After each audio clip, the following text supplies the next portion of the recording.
এই মধ্যবর্তী সময়গুলোর মাধ্যমে আপনি যদি মুরগি পালন এবং বিক্রি করতে না পারেন তাহলে কখনোই সফলতা আসবে না। আসসালামু আলাইকুম সম্মানিত দর্শক, আল সাউদ এগ্রো অ্যান্ড হ্যাচারির পক্ষ থেকে আপনাকে জানাচ্ছি আন্তরিক শুভেচ্ছা এবং অভিনন্দন। অবশেষে আমাদের যে টাইগার প্যারেন্টস রয়েছে সেটা আমি বিক্রি করে দিলাম আজকে। তো আজকে এই মুরগিগুলো কেন বিক্রি করে দিলাম সেটার কারণ আপনাদেরকে উল্লেখ করার চেষ্টা করতেছি। টাইগার মুরগি দিয়ে যারা প্যারেন্টস করতেছেন বা টাইগার মুরগির বাচ্চা উৎপাদনের জন্য যারা মুরগি তৈরি করতেছেন তাদের জন্য অবশ্যই ভিডিওটি কাজে আসবে। তো আমরা এই টাইগার মুরগি দীর্ঘদিন ধরে পালন করতেছি, আজকে 14 মাস 15 দিন বা 16 দিন এরকম বয়স। এই বয়সে এসে আমাদের উৎপাদন ক্ষমতা মুরগি থেকে 50%-এরও কম হয়ে গেছে।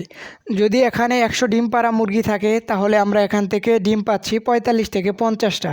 সেই ডিম থেকে আমরা যেহেতু বাচ্চা উৎপাদন করি, এখানে রিজেক্ট ডিম বের হয়ে যায় 10-12 পিস। তো সব মিলিয়ে আমাদের উৎপাদন যে খরচ, সেই খরচের তুলনায় আমাদের উৎপাদন অনেকাংশেই কম, যার ফলে লস হয়ে যাচ্ছে। বিদায় আমরা মুরগিগুলো বিক্রি করে দিচ্ছি। অনেকে দেখবেন অনলাইনে বলতেছে টাইগার মুরগি একটানা 18 মাস ডিম পারে। এ কথাটা আমার মনে হয় সম্পূর্ণ মিথ্যা অথবা বানোয়াট একটা কথা। কারণ আমি মনে করি আমার বাস্তব অভিজ্ঞতা থেকে, যদি আপনারা প্যারেন্টসের জন্য টাইগার মুরগি তৈরি করেন তাহলে সেই মুরগিগুলো 14 মাসের উপরে অবশ্যই রাখা উচিত না। তখন আপনার মুরগির বয়স যেহেতু বেড়ে যাবে, তখন ডিমের পার্সেন্টেজও অনেকাংশে কমে যাবে। যদিও টাইগার মুরগি 4 মাস 10 দিন অথবা 15 দিনের মধ্যেই ডিম পাড়ার উপযোগী হয় বা 1-2টা ডিম পারে, কিন্তু সেই ডিম থেকে বাচ্চা উৎপাদন করতে হলে মিনিমাম আপনাকে 6 মাস অপেক্ষা করতে হবে। 6 মাস পরবর্তী যে ডিমটা আসবে ওই ডিম থেকে আপনি বাচ্চা উৎপাদন করতে পারবেন। আর এই 6 মাস থেকে 14 মাস পর্যন্ত যে মধ্যবর্তী 8 মাস সময় থাকে, এই সময়টা হচ্ছে টাইগার মুরগির ব্যবসা করার সোনালি একটা সময়। এই সময়ের মধ্যে আপনাকে অবশ্যই মুরগির ব্যবসা চালিয়ে যেতে হবে। সেক্ষেত্রে আপনি অবশ্যই 20 ডিম বিক্রি করতে পারেন অথবা 20 ডিম থেকে বাচ্চা উৎপাদনের ব্যবসা করতে পারেন।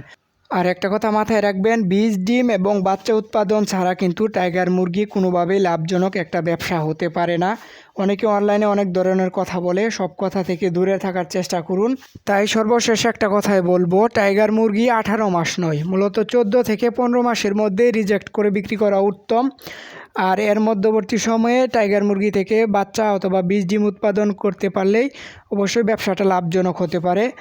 জানি না কতটুকু বোঝাতে পেরেছি। ভিডিওটি ভালো লাগলে অবশ্যই শেয়ার করে দিবেন, আর ভুল ত্রুটি হলে ক্ষমা সুন্দর দৃষ্টিতে দেখবেন। ধন্যবাদ সবাইকে।